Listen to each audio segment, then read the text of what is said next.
তো হ্যালো বন্ধুরা, এখন আমরা পৌঁছে গেছি কাকরাজিদের মহাপ্রভুর মন্দিরে। তো সামনের গেটে দেখতে পারো, আমরা সামনের গেটের সামনে আছি এবং কত মানুষের ভিড় হয়েছে দেখতে পারো তোমরা। তো বন্ধুরা দেখতে পারো অনেক মানুষের ভিড় ভেঙে আমরা ভিতরের দিকে যাচ্ছি। তো এখন আমরা ভিতরের দিকে যাব, ভিতরে গিয়ে অনেক কিছু দেখবো। তো আমরা গেট ক্রস করব, গেটের সামনে অনেক মানুষ, আর অনেক মানুষের অনেক আওয়াজও আসছে। তো আমরা ভিতরে ঢুকি, বাকি ব্লকটা ভিতরে হবে। মানুষের ভিড় ভেঙে এখন মন্দিরের ভিতরে এসেছি সাইডে। তো সামনে এসে দেখলাম কিছু ফুলের মিষ্টান্ন ভাণ্ডার ঠাকুরের প্রসাদের জন্য। তো আমরা ভিতরের দিকে যাব, তো ভিতরের দিকে কত ভিড়টা দেখাও, তো সামনের দিকে ভিড়গুলোও দেখাও।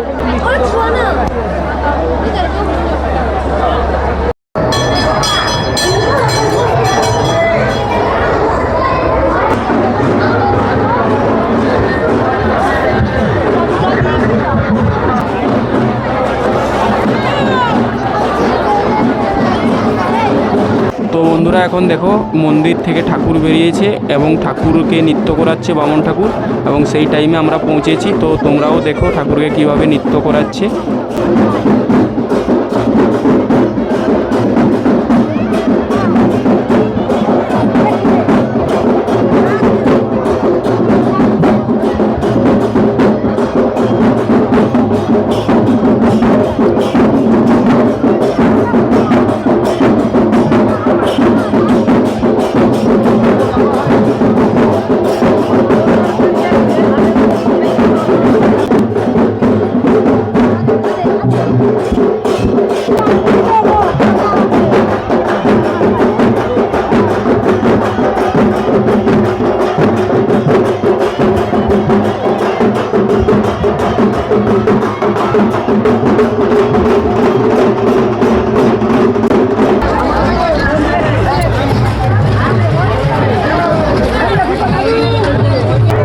বন্ধুরা দেখো, তো এটা কাকরাজিত মহাপ্রভুর মন্দির। তো মন্দিরের উপরে কিছু মূর্তি, যেগুলো মহাভারতের সময়ের কিছু দৃশ্য, তো সেগুলো দেখে খুব ভালো লাগলো এবং তোমরাও দেখো।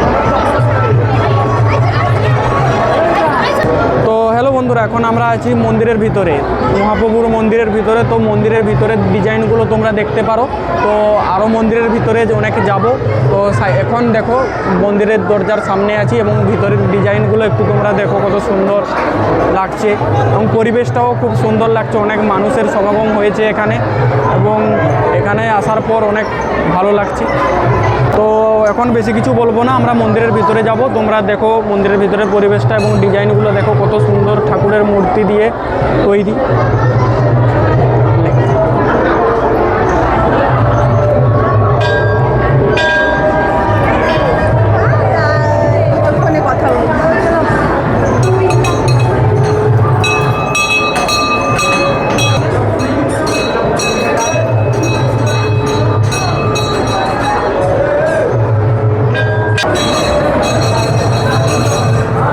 গেটটা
দেখি এটাই এগুলো দেখা একা দেখা।